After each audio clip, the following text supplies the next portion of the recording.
Buddha smiles. Bharat में अपना पहला परमाणु परीक्षण सन 1974 में किया गया था और दूसरी बार उसका पुनर्परीक्षण 1998 में। दोनों बार उसकी सफलता को सूचित करने के लिए जिस कूट शब्द का प्रयोग हुआ वह था बुद्धा स्माइल्स।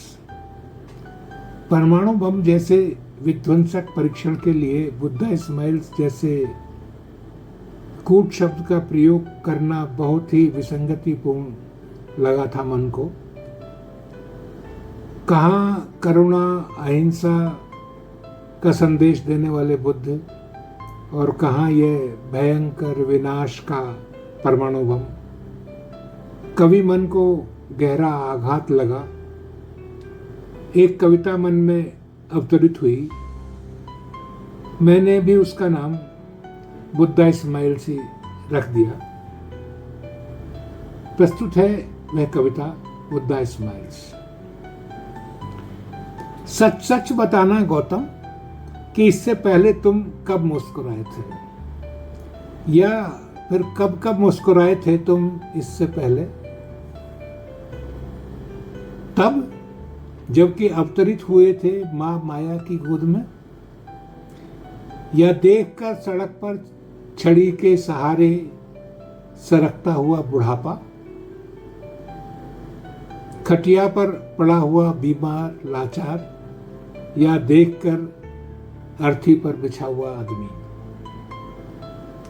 या त्याग कर मासूम राहुल को, निरपराध यशोधरा को सोते हुए छोड़कर जाने की अपनी मजबूरी पर, या फिर अपने इस बोध पर कि तुम हो गए हो बुद्ध और बांट सकते हो अपने शिष्यों में करुणा का संदेश।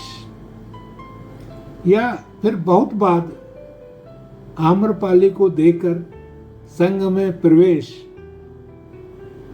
सच सच बताना गौतम कि क्या बुरा देखा था तुमने विश्व की इस आधी जनसंख्या में कि वे नहीं पा सकी थी तुम्हारा शिष्यत्व एक लंबे समय तक।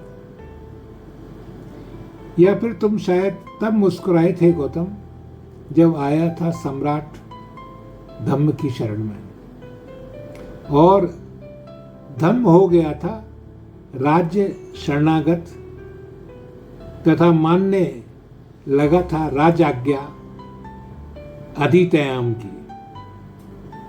या फिर तब जब पुष्यमित्र शुंग खरीद रहा था एक स्वर्ण मुद्रा में एक मुंडी।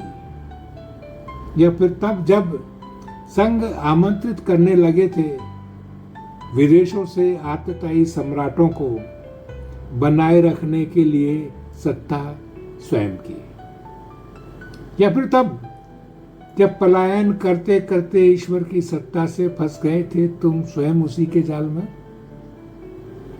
बना दिए गए थे उसी के अवतार,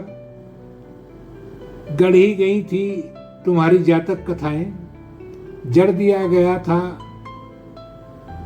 तुम्हें भीति चित्रों में, सिद्ध करने के लिए तुम्हें महान बनाई गई थी तुम्हारी विशालकाय प्रतिमाएं, ऊंची और ऊंची पहाड़ों से आकाश को छूती हुई। सच सच बताना गौतम कि तुम कब मुस्कुराए थे हीनयान महायान से वज्रयान तक, विचार से कर्मकांड तक, करुणा से पाखंड तक पहुंचते पहुंचते तुम कब मुस्कुराए थे गौतम। कितनी बार मुस्कुराए थे बुद्ध से बुद्धू, या फिर बुद्ध से बुद्ध बनने की प्रक्रिया में। कब और कितनी बार मुस्कुराए थे शास्ता अपने ही अवतारों की खोज पर, मठों और मंदिरों की बंदर बांट पर। तुम तब भी मुस्कुराए थे शाक्य मुनि जब कुछ प्रछन्न बौद्ध तुम्हारे ही शास्त्रों से पराजित कर तुम्हें निकालना चाह रहे थे, तुम्हें इस देश से, पर तुम मुस्कुराए थे। मुस्कुराए ही नहीं, शायद हंसे थे। शायद हंसना भी ठीक शब्द नहीं है। तुमने शायद किया था अट्ठास। हाँ, वह अट्ठास ही तो था जिसे सुना था पूरे विश्व ने। नीरव पृष्ठभूमि में, पोखरणों के रेत के कणों में उठता हुआ तुम्हारा अट्ठास। सच सच बताना बुद्ध कि तुम एक बार पुनः मुस्कुराए थे जब बामियान में तोपों की गड़गड़ाहट के बीच कुछ लोग कर रहे थे तुम्हारा कद छोटा। तुम पुनः मुस्कुराए थे महाबोधि जब विध्वंस के प्यारे लोग ज्ञान की हर संभावनाओं को, चाहे वह प्रतीकात्मक ही क्यों न हो, उखाड़ कर फेंक देना चाहते थे बारूद से।